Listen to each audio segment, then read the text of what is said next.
Esta es la tercera edición de este video acerca del diablo, el brujo, mi madre tratando de arrebatar mi alma y el Dios de amor, el mismo Dios de Abraham con nuestro Señor Jesucristo y yo tratando de conquistar el alma de mi madre biológica.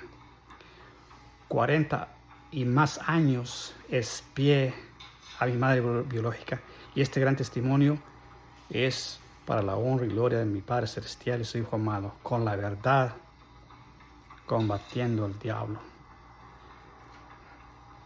Bueno, en la edición anterior no mencioné algunos pequeños aspectos como mi abuelita, que era la número uno, la gran soldado de Dios. Ella me protegía y de ahí ella seguía, claro, a mi papá. Ella instruía a mi padre. Entonces, cuando vivía en San Isidro, mi abuelita siempre se aseguraba de que yo estuviera bien y para ello ella necesitaba verme.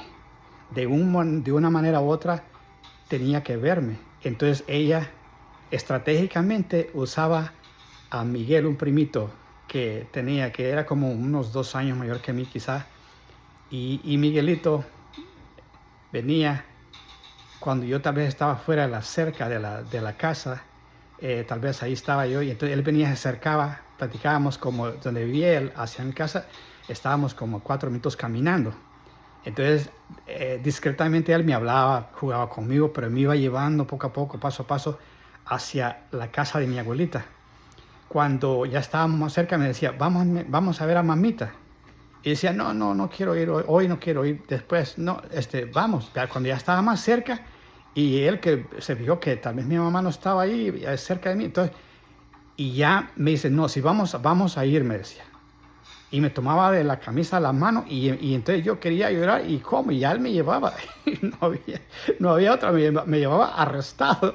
Entonces, y él mismo me hacía subir la cerca de la casa de mi abuelita y saltábamos a otro lado y me llevaba a mi abuelita. A mi abuelita me miraba, ya la saludaba, hola papi, y me llamaba por nombre cariñosamente Rolito.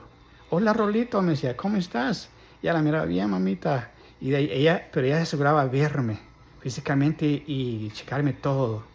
Entonces, ella sabía lo que hacía mi bella abuelita, que mi Dios la va a tener los santos en el día que despiertemos si no hemos sido todavía. Entonces, ella, en todo ese aspecto hacía. ¿Por qué? Mi abuelita todo aspecto lo hacía porque no quería el mismo destino del primogénito de mi madre y mi papá, Miguelito. Miguelito fue el primer hijo que tuvo mi papá y mi mamá. Según dicen, Miguelito era un niño bien parecido, un niño bien lindo. Entonces, como tú sabes, el diablo siempre engaña a la gente y pide los primogénitos. El diablo siempre ha tratado de imitar a Dios. Desde que Abraham le pidió a Abraham que ofrendara su primogénito, desde ahí el diablo comenzó con sus ideas falsas. Entonces, yo siempre estaba siendo checado por mi abuelita por ese aspecto, porque ella cuidaba de que no sucediera lo mismo como le pasó a Miguelito. Entonces yo, en el aspecto de mi vida, de esos años, de entre 3, 4 añitos ahí, mi madre me mandaba también, ya cuando mi abuelita aseguraba que estaba bien, pues seguía el proceso de vida todavía, y nadie notaba eso. No me decían nada, pero como era un niño, podía contarle a mamá lo que me decían o me preguntaban. Ella solo me miraba a mi abuelita, nada, y solo. Entonces, mi madre me mandaba en esa época, en esa edad, corta edad de 3, 4 años, me mandaba solito hasta Pozo Azul, pero en el día no había problema, ¿va?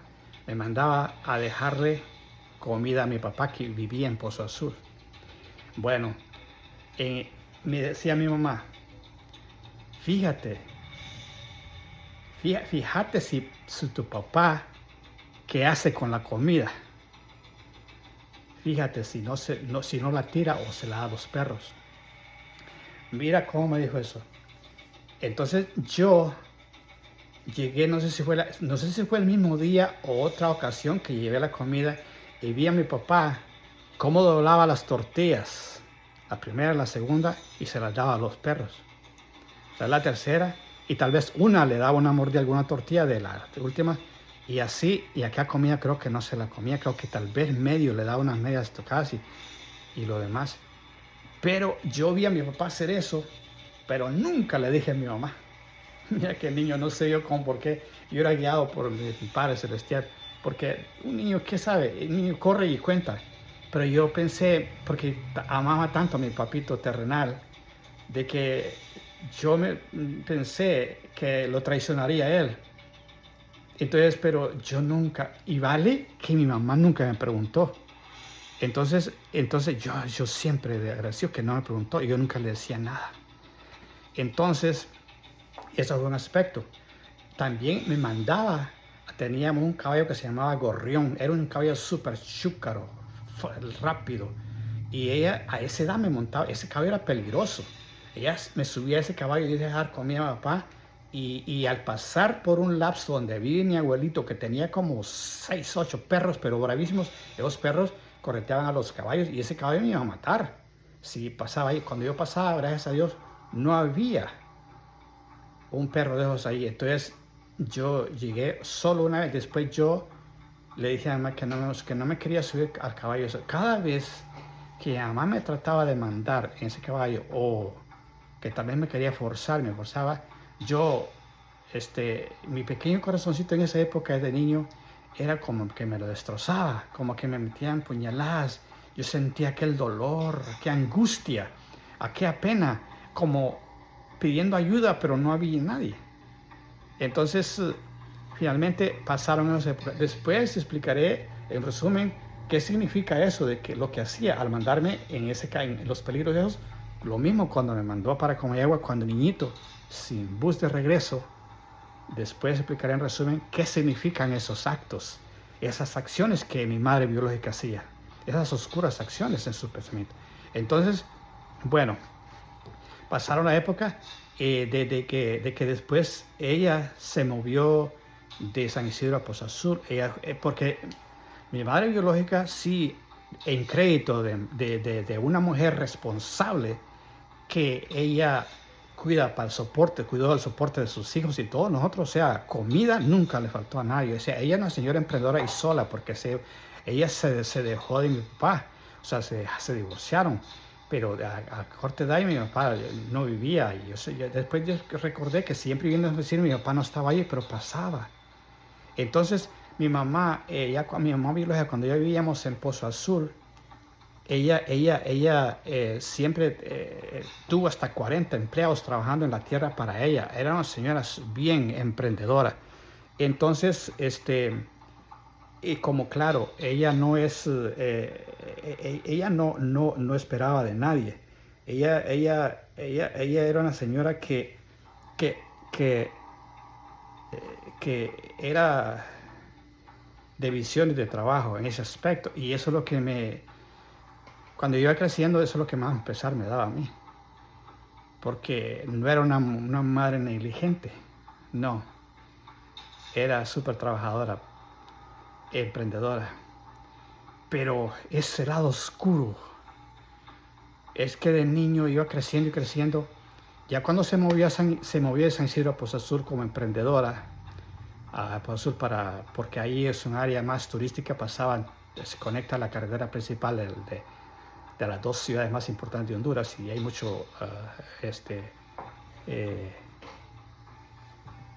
hay mucho negocio, todos los carros pasan por allí. Entonces, allí, ya estando ahí que nos movimos ahí, ya mi abuelita ya no estaba como para vigilarme. Por eso fue que ella me mandó para Comayagua de ahí cuando ya vivía en Poza Azul. Después, en el lapso, yo notaba que otra cosa que noté, que mi hermano, él, si guardaba dos chaquetas con él, o sea, dos abrigos o chumpas que le llamaban en Honduras, entonces él tenía dos, yo no tenía ninguna, pero yo le pedía una a este niño. Él era un niño también, tenía como sus 8, yo ahí tenía ya como ya mis 8 años o 7 años y mando 9 años.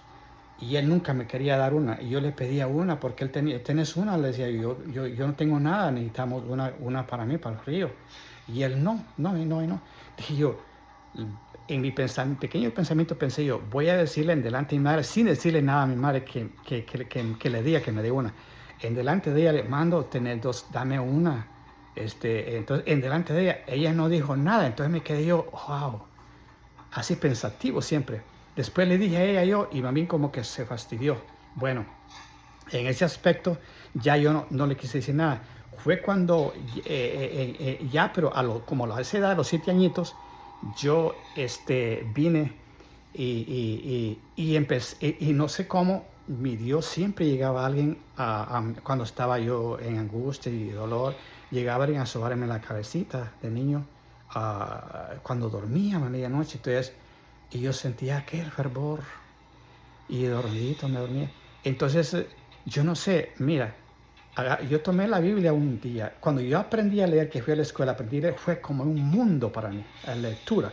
Y dije a leer, y lo primero que leí, mira, me mandaron a leer la Biblia con Mateo, el primer libro de Mateo. ¿Y quién te va a decir eso? Mi papá en esa época creo que era católico. Él no era tan, sí era, pero no era como religioso. Mi mamá peor, imagínate.